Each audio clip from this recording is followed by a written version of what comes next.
అన్ని మాసాల కంటే కార్తీక మాసం విశిష్టమైనదిగా, పవిత్రమైనదిగా భావిస్తారు. ఈ మాసం శివుడికి, శ్రీ మహావిష్ణువుకు ఇద్దరికీ ఎంతో ఇష్టమైన మాసం. కాబట్టి వారిద్దరినీ కొలిచి తరిస్తే శివకేశవుల అనుగ్రహం పొందడానికి అనువైన మాసంగా భావిస్తారు. ఈ మాసంలో సోమవారాలు, ఏకాదశి, శుద్ధ ద్వాదశి, కార్తీక పౌర్ణమి పర్వదినాలు విశిష్టమైనవిగా భావిస్తారు.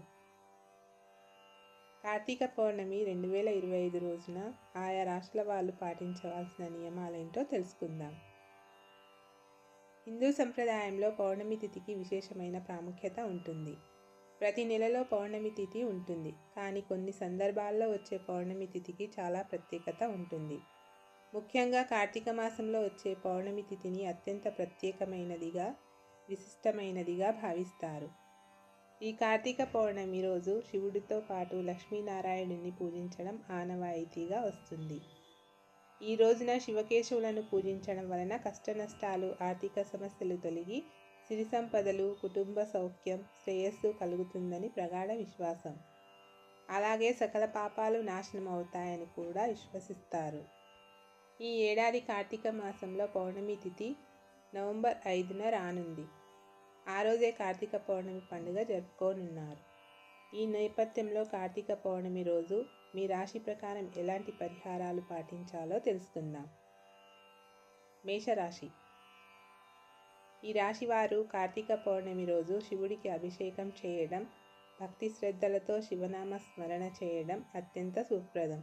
అలాగే రాగి పాత్రలో దీపం వెలిగించడం కూడా మంచిది. వృషభ రాశి.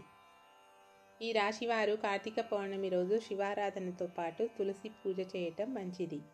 అలాగే దేవాలయంలో నెయ్యి దీపం వెలిగించి లలితా సహస్రనామం పఠించడం శుభప్రదం. మిథున రాశి. ఈ మిథున రాశి వారు కార్తీక పౌర్ణమి రోజు విష్ణుమూర్తిని ఆరాధించడం అత్యంత శుభప్రదం. అన్నిటికన్నా ముఖ్యమైనది ఈ కార్తీక పౌర్ణమి రోజు గీతా పారాయణం లేదా విష్ణు సహస్రనామం పఠించడం మంచిది. అలాగే పేద విద్యార్థులకు దానం చేయటం అత్యంత శుభప్రదం. కర్కాటక రాశి. ఈ కర్కాటక రాశి వారు కార్తీక పౌర్ణమి రోజు ఇంట్లో కానీ దేవాలయంలో కానీ శివలింగానికి పాలతో అభిషేకం చేయాలి. అలాగే వీలైనంత ఎక్కువ సార్లు ఓం నమః శివాయ మంత్రాన్ని పఠించడం శుభప్రదం. సింహరాశి. ఈ సింహరాశి వారు కార్తీక పౌర్ణమి రోజు ఉదయాన్నే నిద్రలేచి స్నానం చేసి సూర్య నమస్కారాలు చేయాలి. అనంతరం శివాలయంలో దీపం వెలిగించడం మంచిది. అలాగే గోధుమలు లేదా బెల్లం దానం చేయటం శుభ ఫలితాలను ఇస్తుంది. కన్యారాశి. ఈ కన్యారాశి వారు కార్తీక పౌర్ణమి రోజు శివుడితో పాటు విష్ణు ఆరాధన చేయడం శుభప్రదం. అలాగే శ్రీ మహావిష్ణువుకు నైవేద్యంగా పాయసం సమర్పించడం, పేదలకు దుస్తులు దానం చేయడం మంచి ఫలితాలను ఇస్తుంది. తులారాశి.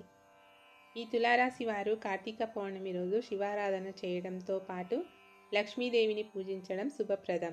అలాగే శివాలయంలో దీపదానం చేయడం, అవసరమైన వారికి నూనె, నెయ్యి దానం చేయడం మంచిది.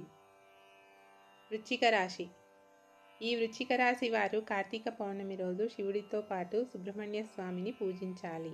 అలాగే ఎర్రటి వస్త్రాలు లేదా పప్పు ధాన్యాలు దానం చేయటం శుభప్రదం. ధనస్సు రాశి. ఈ ధనస్సు రాశి వారు కార్తీక పౌర్ణమి రోజు విష్ణుమూర్తిని ఆరాధించడం వలన శుభ ఫలితాలు కలుగుతాయి. అలాగే ఈ కార్తీక పౌర్ణమి రోజు సత్యనారాయణ వ్రతం చేసుకోవడం అత్యంత శుభప్రదం. అలాగే పసుపు రంగు వస్తువులు లేదా శనగలు దానం చేయడం మంచిది. మకర రాశి. ఈ మకర రాశి వారు కార్తీక పౌర్ణమి రోజు శివారాధనతో పాటు శనీశ్వరుడిని పూజించడం వల్ల శుభ ఫలితాలు కలుగుతాయి. నువ్వుల నూనెతో దీపం వెలిగించడం శుభప్రదం. అలాగే పేదలకు నల్ల నువ్వులు లేదా దుప్పట్లు దానం చేయటం మంచిది. కుంభరాశి. ఈ కుంభరాశి వారు కార్తీక పౌర్ణమి రోజు శివారాధన చేయడం అత్యంత శుభప్రదం. అలాగే దుస్తువులు లేదా ఆహారం దానం చేయడం మంచి ఫలితాలను ఇస్తుంది. అలాగే శారీరక శ్రమ చేసేవారికి సహకరించడం కూడా విశిష్టమైనది. మీనరాశి. మీనరాశి వారు కార్తీక పౌర్ణమి రోజు శివారాధన చేయడంతో పాటు శ్రీ మహావిష్ణువును ఆరాధించడం శుభప్రదం. అలాగే పవిత్ర నదిలో స్నానం ఆచరించడం లేదా స్నానం చేసే నీటిలో గంగాజలం కలుపుకోవడం మంచిది. పసుపు రంగు స్వీట్లు దానం చేయడం కూడా కలిసి వస్తుంది. ఓం నమః శివాయ.